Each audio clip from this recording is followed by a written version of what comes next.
Hi, this is Matt from Speak Straight Mortgage. In this video, we're going to go over one of the most common questions I get is what is the minimum amount you need out of pocket to buy a house? So let's get to the slideshow. I apologize, I'm not an artist. I'm a mortgage lender, and I'm much better at doing mortgages than I am at making slideshows. But anyway, how much do you need? I recommend having at least $5,000 saved and a 620 credit score to consider buying a house. And I want to make one clarification. This doesn't mean wait for that point to start planning and to get in touch with a mortgage lender like me, a competent real estate agent. They will help guide you to get to that point much more efficiently than you will on your own. But going into why I say $5,000 to start shopping. First, we got to identify some concepts that somebody that has never bought a house before wouldn't know because they're confusing. Down payment and total out-of-pocket costs are not the same. So when you see that you can have use a down payment assistance program to cover all of your financing of the house, or you're using a VA loan that's covering all 100% financing, that doesn't cover closing costs. Okay, there are some cases where you can have enough assistance to cover closing costs, but most likely there'll be running money remaining that needs to go toward closing costs. So now we've identified you most likely have closing costs remaining. Next thing to cover that is not something you would know if you've never bought a house and isn't talked about a lot is the process of when you're of buying a house, basically. Let's say you get pre-approved, you found your dream house, it's $400,000, you found your real estate agent, they put in an offer. With the offer, there's something called earnest money. It's a good faith deposit. Usually 1% of the purchase price. It's technically negotiable, but if you're the seller, if you're selling a house and somebody wanted to negotiate the earnest money below $4,000, how likely would you be to accept their offer? Because this money, earnest money, is refundable. It's just a deposit. So anyway, you'll need money for earnest money, and that money can't be borrowed. It can be a gift, but it can't be borrowed in almost all cases. Next step, once your offer gets accepted, you'll need a home inspection, or I would strongly advise you to get a home inspection. You don't technically need it, but that's $300 to $700. Then also moving expenses. General, you don't want to be down to your last dollar when you're moving. Okay, here's another important part to be aware of. The earnest money and the inspection can be refunded to you at closing. This is where you'll see ads saying, buy a house with $1,000 out of pocket.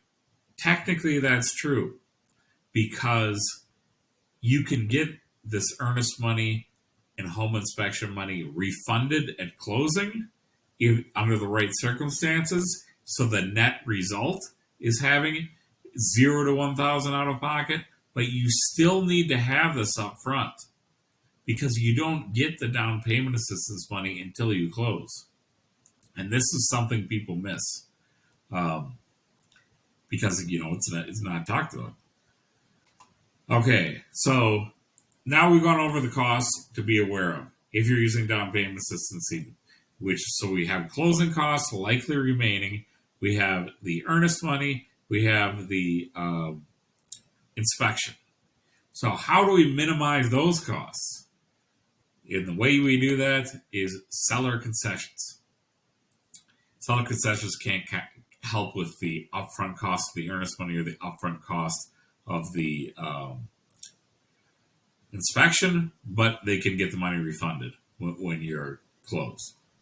So what are seller concessions? And so the easiest way to explain it is if I give you a real world example. So let's say we're looking at Bob and Sue. They've got $5,000 saved.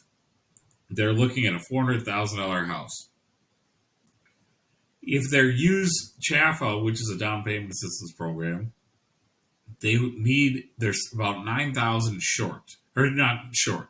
They need a total of around 9,000 to close. That's what the closing costs are after getting the down payment assistance. So right now in this situation, they're short $4,000.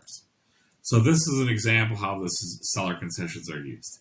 So Nancy, who is Bob and Sue's real estate agent, knows that they need this concession money.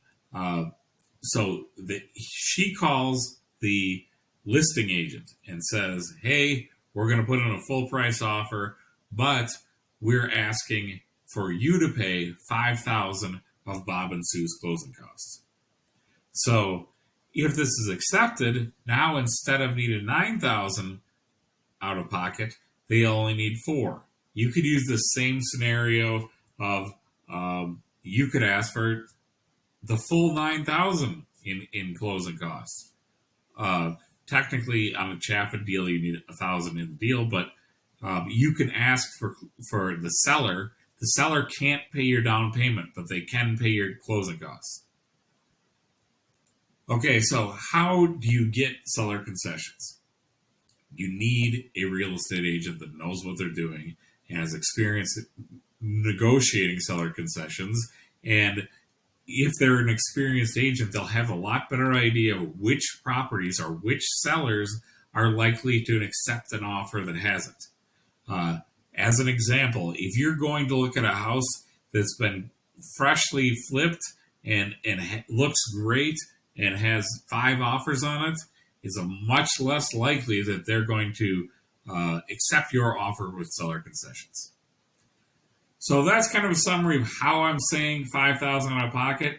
I went over, technically, yes, your net cost after you close can be very little to zero, but you still need money up front for the earnest money and for the inspection.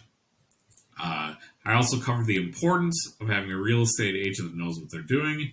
And finally, I just want to reiterate, that doesn't mean you need to have $5,000 saved before you talk to a lender or before you talk to a real estate agent, because that's part of what I do is get people in a position to buy a house. It doesn't mean that you have to be in that position now.